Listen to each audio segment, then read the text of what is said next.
Melanjutkan yang disampaikan oleh guru kita tadi. Ini luar biasa, yang diaji adalah kitab Al-Ghunyah li Talibi Thariqil Haq. Dan apalagi temanya tentang amar ma'ruf nahi munkar. Mungkin karena itu dipesan saya diundang untuk silaturahim ke sini. Karena amar ma'ruf nahi munkar juga bisa dilakukan selain melalui masjid, melalui khutbah, ceramah, istighosah, ta'lim, tapi juga bisa melalui DPR MPR. Dan kalau kita di sana, amar ma'ruf nahi munkarnya insya Allah berdampaknya sangat banyak, nanti saya akan sebutkan. Tetapi yang sangat menarik jamaah dirahmati Allah Subhanahu wa taala, Al-Ghunyah li Talibi Thariqil Haq ini adalah satu kitab panduan yang sesungguhnya sangat-sangat luar biasa. Karena ini adalah rangkaian dari satu perjuangan besar yang dahulu dimulai oleh Nizamul Mulk, menteri pada zaman Khilafah Abbasiyah pada Kesultanan Bani Seljuk. Beliau wafat tahun 1092. Beliau bikin madrasah karena beliau risau dengan kondisi umat yang mundur, yang terbelakang, yang kemudian dijajah di mana-mana. Karenanya beliau bikin madrasah, namanya Madrasah Nizamul Mulk. Jadi kata-kata madrasah itu sudah sangat lama, jauh seluruh Indonesia merdeka. Tahun 1050-an itu sudah dibikin dengan nama madrasah. Dan kemudian guru-gurunya beliau pilihkan guru-guru terbaik. Di antaranya adalah Al-Imam Al-Ghazali. Ini bagian daripada guru-guru di Madrasah Nizamul Mulk. Imam Al-Ghazali wafat tahun 1111 Masehi. Dan Imam Al-Ghazali dikenal sebagai Hujjatul Islam, sebagai tulisan beliau Ihya Ulumuddin itu sangat dahsyat. Dari Ihya Ulumuddin, Imam Al-Ghazali kemudian ditampilkan lagi guru yang sangat luar biasa berikutnya. Itulah Syekh Abdul Qadir Al-Jilani. Imam Al-Ghazali wafat tahun 1111, Syekh Abdul Qadir Al-Jilani wafat tahun 1166. Jadi hampir 55 tahun setelah Syekh Imam Al-Ghazali.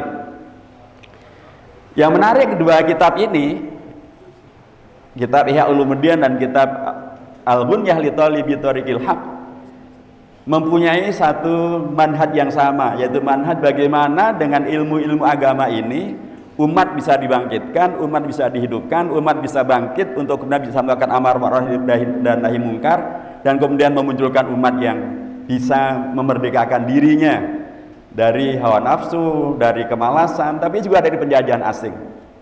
Pada masa inilah muncul seorang murid yang luar biasa, Salahuddin Al-Ayyubi. Saudara Ayyubi itu adalah alumni Madrasah Nizamiyah. Beliau wafat tahun 1192. Jadi satu abad setelah wafatnya Nizamul Mulk sudah berhasil hadir seorang kader, Sultan Salahuddin Al-Ayyubi, yang beliaulah, salah satu riwayat menyebutkan, beliaulah yang memulai dilakukannya peringatan Maulid Nabi besar Muhammad sallallahu alaihi wasallam. Mengapa Maulid beliau hadirkan? Beliau belajar dari Ihya Ulumuddin, beliau belajar dari Al-Ghunyah li Talibi Thariqil Haq, dan beliau mendapatkan bahwa umat ini memang harus bangkit dan bisa bangkit. Caranya bagaimana? Kembali pada Allah dan Rasulnya, kembali mencintai Rasulullah, mencintai para sahabat. Itulah yang ada di dalam kitab Ihya dan kitab Al-Ghunyah li Talibi Thariqil Haq. Dan kita tahu bagaimana kemudian beliau berhasil menyelamatkan Masjidil Aqsa Palestina dari penjajahan kaum salib, dan bahkan kaum salib pun pulang ke negeri mereka di Eropa, pulang dengan membawa sebuah kesan yang sangat luar biasa. Karena ketika terjadi jihad di akhirnya antara Raja Sultan Salahuddin Al-Ayyubi melawan raja pimpinan daripada pasukan salib namanya Richard Lionheart, waktu itu perang tanding, para pemberani semuanya, nggak kayak sekarang perangnya pakai pencet tombol gitu ya, perangnya pakai drone gitu ya. Loh, dulu nggak, perangnya perang tanding satu-satu. Ternyata perang tanding antara Sultan Salahuddin Al-Ayyubi melawan Raja Richard Lionheart, dan kemudian dengan sabetan pedangnya yang sangat kuat itu si Richard Lionheart terjatuh dari kudanya, dan tinggal diayunkan itu pedang, Salahuddin Ayyubi, itu Raja Richard Lionheart lewat. Tapi Richard Lionheart kaget karena Sultan Salahuddin Ayyubi turun dari kudanya bukan untuk membunuh, justru dibangkitkan, didirikan, dipapah untuk berdiri. Sultan, Raja, Anda terluka sekarang, silahkan diobati dulu. Nanti kalau Anda sudah sembuh, Anda nantang perang lagi, kita siap tempur. Dan kemudian Sultan Salahuddin Ayyubi meninggalkan medan pertempuran dalam posisi di mana Raja Richard Lionheart sudah down. Dan kemudian Raja dibawa ke kemahnya dan kemudian diobati. Sore hari, Raja Richard Lionheart mendengarkan berita bahwa Sultan Salahuddin Ayyubi dalam perjalanan menuju ke kemahnya Raja Richard Lionheart. Nah, dia sudah pasrah, dia masih dalam posisi diobati. Dia sebagaimana yang dia lakukan, tidak pernah dia memberi kesempatan pada musuh untuk hidup, apalagi sampai 2 kali. Gitu. Musuh semuanya dihabisin. Sampai kemudian waktu itu digambarkan bagaimana Palestina itu, Masjid Al-Aqsa itu, Al-Quds itu, jalanannya penuh dengan darah sampai selutut kaki kuda.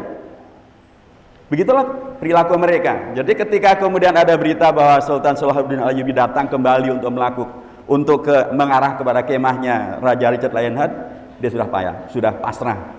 Nggak ada namanya musuh beri kesempatan sampai 2 kali. Tapi dia kaget. Karena begitu Sultan Salahuddin Ayyubi sampai ke kemahnya, dia mengatakan pada Raja Richard Lionheart, "Raja, jangan takut. Saya datang tidak untuk ngajak perang. Saya tahu Anda masih sakit. Saya datang, saya bawa dokter. Saya bawa dokter untuk mengobati Anda. Dulu kedokteran Islam itu jauh lebih maju daripada kedokteran dunia non-Islam. Kedokteran Islam sudah mengenal anestesi, sudah mengenal menjahit luka. Barat belum mengenal itu. Dibawalah dokter yang bisa melakukan pembiusan anestesi atau menjahit luka, dan kemudian dibius, kemudian dijahit lukanya, dan kemudian Salahuddin Ayyubi mengatakan, "Raja, Anda sudah diobati, luka Anda sudah dijahit, Anda akan segera sembuh. Kalau besok pagi Anda nantang perang lagi, saya siap." Dan kemudian Salahuddin Ayyubi pulang. Apa yang terjadi besok paginya? Raja Richard Lionheart mengumpulkan seluruh pasukan salib dan mengatakan, "Sekarang juga saya perintahkan bukan untuk perang, kembali ke Eropa." Mengapa kembali ke Eropa? Karena kita telah salah mempersepsi. Kita kira orang-orang Arab itu barbar. Kita kira orang-orang Islam itu tidak berbudaya. Kita kira Bethlehem, Al-Quds, Yerusalem itu dalam bahaya karena dikuasai oleh orang-orang yang tidak berperadaban. Ternyata mereka jauh lebih hebat, lebih pintar, lebih beradab dari kita semuanya. Yerusalem aman. Kita kembali ke Eropa. Begitulah Sultan Salahuddin Ayyubi memenangkan jihad amar ma'ruf dan nahi mungkar dilakukan oleh seorang sultan, dan menang, dan kemudian selamatlah Masjid Al-Aqsa, selamatlah Yerusalem. Mereka pulang ke Eropa, dan apa yang terjadi di Eropa? Terjadilah apa yang disebut dengan Renaissance. Renaissance itu adalah kebangkitan Eropa menjadi negara yang maju karena tercerahkan dari Sultan Salahuddin Al-Ayyubi. Subhanallah. Siapa Sultan Salahuddin Al-Ayyubi? Itulah beliau yang memulai dengan memperingati Maulid Nabi besar Muhammad Sallallahu Alaihi Wasallam. Jadi karenanya memang masih sangat relevan Maulid itu, apalagi Palestina sekarang semakin dijajah sama Israel. Masjid Al-Aqsa semakin dikerjain kemarin pada menteri dalam negerinya mereka masuk ke Masjid Al-Aqsa dan melakukan provokasi. Jadi Maulid ini penting juga untuk kemudian mengingatkan kembali tentang sejarah yang dahulu Maulid dilaksanakan.